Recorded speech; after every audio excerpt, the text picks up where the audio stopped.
Friends आज क्षुद्र video एभली एक शक्तिशाली मंत्रोक्त क्रिया को शेयर करने जाऊँगी जार प्रयोग मात्रके ही जेकोसी नारी बा पुरुष आपण प्रति प्रेमर भाव जन्मी उठिबो। जदि से आपन को चाहू मध्य नथांती तेबे आपण प्रति तंकर दुर्बलतार स्तर बढ़ी बढ़ी चलिबो। आपण को पाइया पे पागल प्राय हेबे। एही गोटे थर क्रिया को आपण माने जीवन भितर थरे प्रयोग करंतु। जदि आपण प्रेमपूर्ण संपर्क को नहीं गभीर मर्माहत अवस्था अछंती, जहां को जीवन में चाहूचंती, सतत प्रयास करि सारेणी, अनेक वशीकरण तंत्र मंत्र प्रयोग करि सारेणी, जदि आपण को ता विफलता स्वाद चकैता गोटे थर मात्र याको प्रयोग करिकरी किभली चमत्कार घटुचे मते कमेंट बॉक्स रे शेयर करंतु। तेबे एही चमत्कार तंत्रोक्त मोहिनी क्रिया को आपण मानक सह शेयर करे पूर्व क्षुद्र निवेदन, जदि आपण आज प्रथम बार करके चैनल रे पाद दैचंती एवं एही भली कंटेंट रे आपन को रुचि रहउची, तेबे चैनल करे थिबा लाल कलर रो सब्सक्राइब बटन क्लिक करी बेल आइकन क्लिक करे एवं ऑल नोटिफिकेशन ऊपर क्लिक करी चैनल को सब्सक्राइब करि नंतु। जेबोली कि हम जेतल मध्ये आपण मानक सेबारे एही भली तंत्र मंत्र वीडियो अपलोड करिवो तार सर्वप्रथम नोटिफिकेशन आपण पाखरे पहुंचीबो एवं से सब को आपण माने सर्वादूर देखिकरी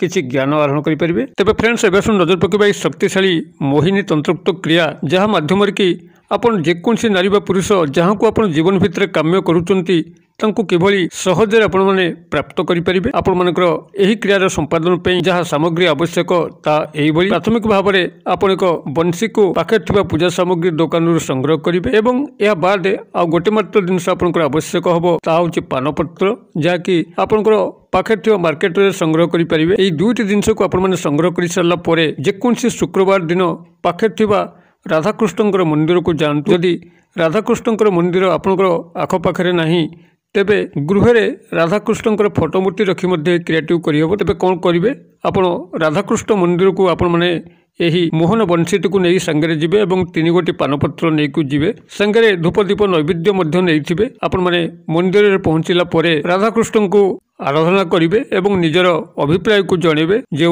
पुरुष व नारी को आपण मन भितर काम्य करूचंती तांकर सह आपनकर शीघ्र मिलन हो एकथा जणेबे। या परवर्ती आपनकर से जो पानपत्र 3टी नैचंती एवं मोहन बंशीटी को नैचंती राधाकृष्णंकर मूर्ति पाखरे आपण माने याको समर्पण करिकरी ए जो क्षुद्र मंत्र कहूची याको आपण माने सेठी 108 बार उच्चारण करिवे। आपण 108 बार जपन पे जेकोसी हळदीर माला किंबा मोतीर माला को व्यवहार करिवे अथवा जेकोसी गणन सामग्री मुग बिरी गुआ याको मध्य व्यवहार करिकरी आपण 108 बार यही शक्तिशाली मंत्रटी को उच्चारण करें। मंत्रटी आपंकर यही रहिबो, ओं क्लीं कृष्णाय गोविंदाय गोपीजन वल्लभाय स्वाहा। मुझे कही दूची, ओं क्लीं कृष्णाय गोविंदाय गोपीजन वल्लभाय स्वाहा। यही भाव में आप मंत्रटी को 108 बार से भक्ति सहकारे जपन कर सारा पर एवं मोहन बंशी एवं 3 गोटी पानपत्र को प्रभुंकर चरणबिंद समर्पण कर सारा पर आपन चुपचाप गृह को प्रत्यावर्तन करेंगे एवं निजर गोड़ हाथ मुह को धोईकरी वस्त्र को ओह्लाइकरी नूतन वस्त्र परिधान करेंगे। तेबे जितेबाला आपण माने एही क्रिया करिया जिबे आपन देहरे हलदिया वस्त्र थिबा दरकार एवं